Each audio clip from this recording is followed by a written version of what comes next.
বিকল্প দৃষ্টি সংবাদ মাধ্যমে আপনাদের স্বাগত। আমরা বর্তমানে রয়েছি শীতলকুচি বাজারে। আপনারা জানেন আজকে বিজেপি 12 ঘন্টা বন্ধের ডাক দিয়েছেন। আজকে এখানে শীতলকুচি বাজারে দেখা যাচ্ছে তৃণমূল কংগ্রেস কর্মীরা তারা মাঠে নেমেছেন। তারা যেটা জানাচ্ছেন যে বিজেপির ডাকা এই বন্ধ তারা মানছেন না। আমরা একটু কথা বলে নেওয়ার চেষ্টা করব যিনি রয়েছেন এখানে। আজকে কি প্রোগ্রাম আপনাদের? অবৈধভাবে বিজেপি আজকে 12 ঘন্টা বন্ধ রাখছে। মানুষের চলাচলার অসুবিধা হচ্ছে, গাড়ি ঘোড়া বন্ধ রাখার চেষ্টা করছে, দোকান খাবার বন্ধ করার চেষ্টা করছে, সবজি বাজার বন্ধ করার চেষ্টা করছে, কাপড়ের দোকান বন্ধ করার চেষ্টা করছে। আমরা সমস্ত আজকে রুখে দিয়েছি। শীতলকুচি বাজারে যত দোকান খামার আছে আমরা সব খুলে দিয়েছি। শীতলকুচি বাজারের উপর দিয়ে মাথাভাঙ্গা পর্যন্ত অটো, টোটো এবং মিনি বাস, সরকারি গাড়ি সমস্ত যানবাহন চলছে। শীতলকুচির মানুষ নিরাপদে চলাফেরা করছে, কোনো অসুবিধা নেই। শীতলকুচির মাটি মুক্ত, এখানে পুরোপুরিভাবে মানুষ হাটঘাট বাজার করতেছে, কোনো রকম অসুবিধা নেই।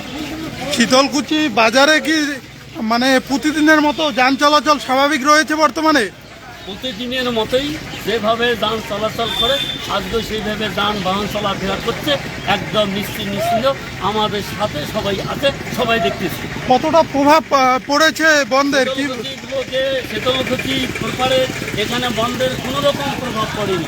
আচ্ছা, বিন্দু মাত্র প্রভাব পড়েনি। কি বলবেন তাহলে বিজেপির ডাকা বন্ধ এই বিষয়ে? এই বিজেপির বনকে আমরা রুখিয়ে দিয়েছি। বিজেপির বন শীতলকুচির মানুষ অবৈধ বন, এই বন শীতলকুচির মানুষ মানছে না, মানবে না। আচ্ছা, মাঝে মাঝে দেখা যাচ্ছে 2-1টি দোকানঘাট এবং গাড়ি ঘোড়া বন্ধ আছে, তাদের উদ্দেশ্যে কী বলবেন? এবং মোটামুটি সময় এখনও বাকি আছে। 8টা, 8:30 পর্যন্ত কিছু দোকান আছে, সমস্ত দোকান খুলে যাবে, কোনো অসুবিধা নেই। আচ্ছা, আপনারা কি মিছিল করছেন বাজারে? আর মিছিল বাজারে হয়ে গেছে একবার, আর আচ্ছা। একবার আমরা এখানে দেখতেছি কোন কোন দোকান বন্ধ আছে, সেগুলো আমরা পরিদর্শন করছি। এবং নিয়মিত 9টার আগে কোনো দোকান যেহেতু খোলা হয় না, এখন 9টা বাজেনি, এই জন্য হয়তো কিছু দোকান সময়ের অপেক্ষায় আছে দোকানদার। কি নাম আপনার? আমার নাম শাহের আলী মিয়া। আচ্ছা, তৃণমূল কংগ্রেস কর্মী?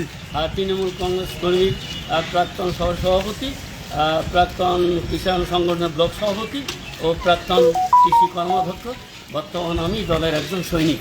আচ্ছা।